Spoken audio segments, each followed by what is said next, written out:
है लोकवंचित वार्ता। मैं हूँ दीक्षा वानखड़े। रिपोर्ट है सूरत से।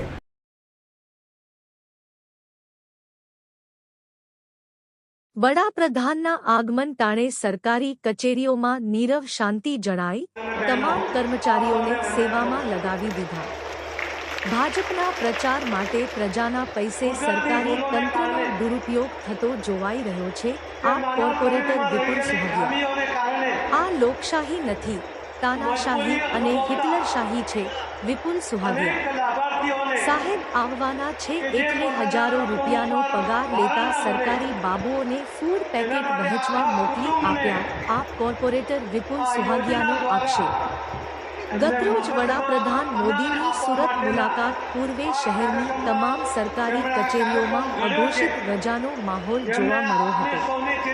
સરકારી કચેરીઓ કર્મચારીઓ વિના ખાલીખમ ભાસતી હતી।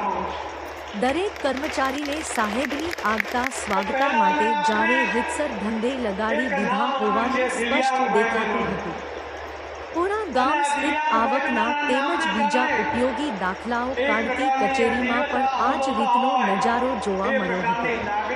આમ આદમી પાર્ટીના કોર્પોરેટર વિપુલભાઈ સુહાગિયાને ત્યાંના સ્થાનિકોના ફોન આવ્યા કે અમે સવારના 8 વાગ્યાથી આવકના દાખલાની કચેરી પર આવ્યા છીએ પણ એક પણ સરકારી બાબુભાઈ હાજર નથી।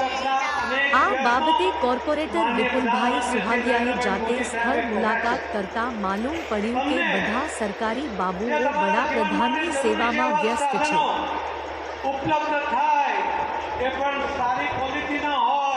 એક અધિકારીને ફોન કરીને પૃચ્છા કરતા જાણવા મળ્યું કે તેમને વડાપ્રધાનની રેલીમાં આવનાર વ્યક્તિઓને ફૂડ પેકેટ વહેંચવાની જવાબદારી સોંપવામાં આવી છે।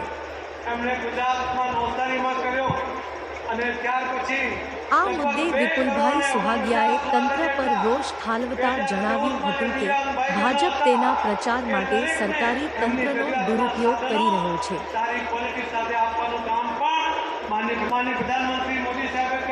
શું લોકો આવા તાઇફાઓ માટે જ ટેક્સ ભરે છે? આજે લોકો સવારે 8 વાગ્યાના પોતાનો કામધંધો છોડીને આવકના, બિન અનામતના, ના દાખલા કઢાવવા સવારથી લાઇનમાં ઊભા છે પરંતુ એક પણ સરકારી અધિકારી ત્યાં હાજર નથી। અધૂરામાં પૂરું કચેરીમાં બોર્ડ પણ નથી માર્યું કે આજે કોઈ અધિકારી મળશે નહીં। લોકોને ખોટા ધર્મના ધક્કા ખવડાવી ભાજપ શાસકો પ્રજાને હેરાન કરવાનું કામ કરી રહ્યા છે। વિપુલભાઈ સુહાગિયાએ જણાવ્યું હતું કે હજારો રૂપિયાનો પગાર લેતા સરકારી બાબુઓને આ રીતે ફૂડ પેકેટ વહેંચવા અને બીજી કામગીરી સોંપવી કેટલું યોગ્ય છે?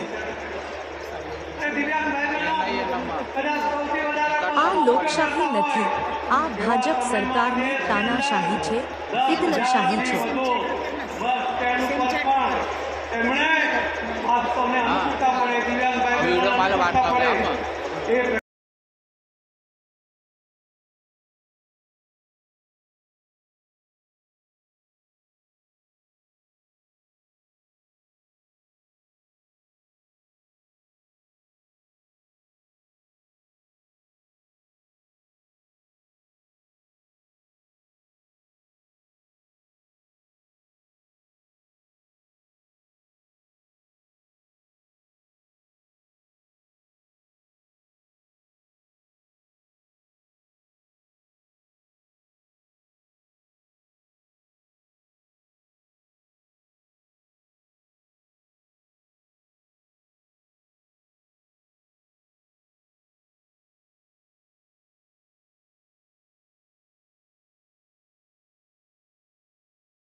આ પુણા ગામ ખાતે આવેલી આવકના દાખલા, બિન અનામતના દાખલા, ઈડબ્લ્યુએસના દાખલા જે નીકળે છે એ કચેરી છે.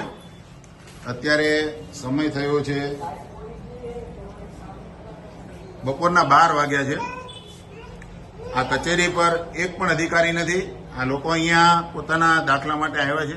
આજે ઘણાને સમય આપ્યો હતો કે શુક્રવારે દાખલો લઈ જજો. ઘણા પોતાનો દાખલો કઢાવવા માટે આવ્યા છે. એક પણ કર્મચારી અહીં હાજર નથી કે અહીં કોઈ જાતનું બોર્ડ મારવામાં આવ્યું નથી કે ભાઈ આજે રજા રહેશે, આજે સાહેબના પ્રોગ્રામમાં અમે ફૂડ પેકેટ વેચવા જવાના છીએ, કોઈ આવતા નહીં, એવું કોઈ જાતનું અહીં બોર્ડ લગાવ્યું નથી. અને આ તમામ કર્મચારીઓ અહીં હાજર નથી કોઈ પણ. નમસ્કાર મિત્રો, હું વિપુલ સુહાગિયા, કોર્પોરેટર સુરત મહાનગરપાલિકા, આમ આદમી પાર્ટી. મિત્રો, અત્યારે પુણા ગામ ખાતે આવેલી આ કચેરી છે સુરત મહાનગરપાલિકા, આપણે રાજ્ય સરકારની કચેરી છે. અહીંયા આવકના દાખલા, બિન અનામતના દાખલા, ઈડબ્લ્યુએસના દાખલા નીકળે છે. પરંતુ દુઃખની વાત એ છે અત્યારે બપોરે 12 વાગ્યા છે. અહીંયા 12 લોકોનું ટોળું છે. લોકો લાઇનમાં ઊભા છે પોતાના દાખલા માટે. અહીંયા સવારથી 8 વાગ્યાથી લાઇનમાં ઊભા છે. પરંતુ અહીંયા બતાવો, એક પણ કર્મચારી હાજર નથી. અહીંયા આખું બતાવો. કોઈ જાતની જાણ કરવામાં આવી નથી, કોઈ જાતનું બોર્ડ માર્યું નથી અને એક પણ કર્મચારી હાજર નથી. કારણ કે આજે વડાપ્રધાન સુરતમાં આવ્યા છે. એમની સેવામાં, એમની ભીડને મેનેજ કરવામાં, એમને ફૂડ પેકેટ આપવા માટે આ કર્મચારીઓને ત્યાં લગાવી દેવામાં આવે છે. તલાટી, ડેપ્યુટી મામલતદાર તમામને આજે આ કામમાં લગાવી દેવામાં આવ્યા છે.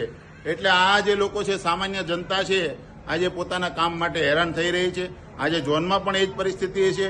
તમામ સરકારી કચેરીઓ જે સુરત શહેરની છે, એ તમામ જે કર્મચારીઓ છે એમને આજે સાહેબની આગતા સ્વાગતા માટે આ ભીડ જે ભેગી કરવામાં આવી છે, જબરજસ્તી જે ભીડ ભેગી કરવામાં આવી છે, એમને મેનેજ કરવા માટે, એમને ફૂડ પેકેટ આપવા માટે લગાવી દેવામાં આવી છે.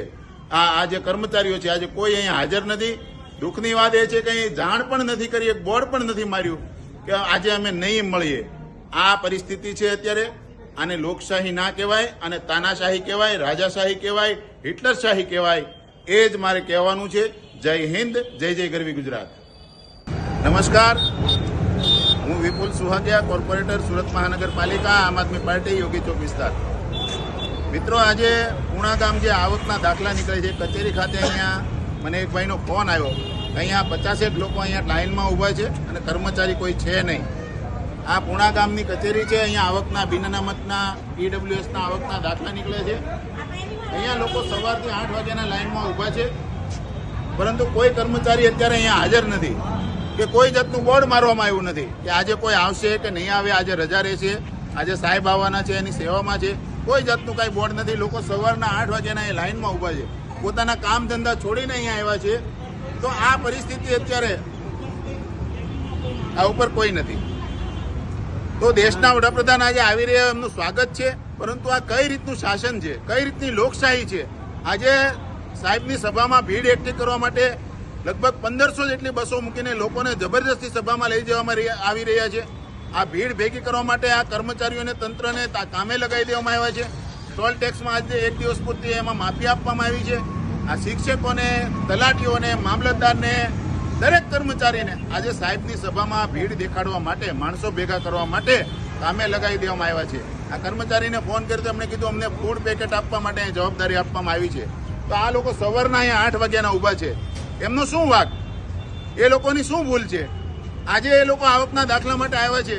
આજે એમનું કામ નહીં થાય, પોતાનો કામ ધંધો છોડીને આવ્યા છે. આવતીકાલે શનિવાર છે, બીજો શનિવાર છે, રજા રહેશે. પરમ દિવસે રવિવાર છે. 3 દિવસ સુધી એમનું કામ નહીં થાય. સોમવારે પાછી એમને રજા પાડીને આવવાનું અહીંયા અને પોતાના આવકના દાખલા માટે પાછું અહીં લાઇનમાં ઉભું રહેવાનું. આ કઈ ટાઈપની લોકશાહી છે? કઈ ટાઈપની આ તાનાશાહી ચાલે છે? આને લોકશાહી ના કહેવાય અને તાનાશાહી કહેવાય. આ લોકો જબરજસ્તી લોકોને ગુલામ બનાવી રહ્યા છે. આ પોતાની સભામાં આવી રીતે ભીડ એકઠી કરવા માટે સરકારી તંત્રનો, સરકારી મશીનરીનો, સરકારી કર્મચારીઓનો, આ સરકારી જે નાણાં છે, ટેક્સના નાણાં છે, લોકોના કાળી કમાણી પરસેવાના જે નાણાં છે, એનો દુરુપયોગ કરી રહ્યા છે.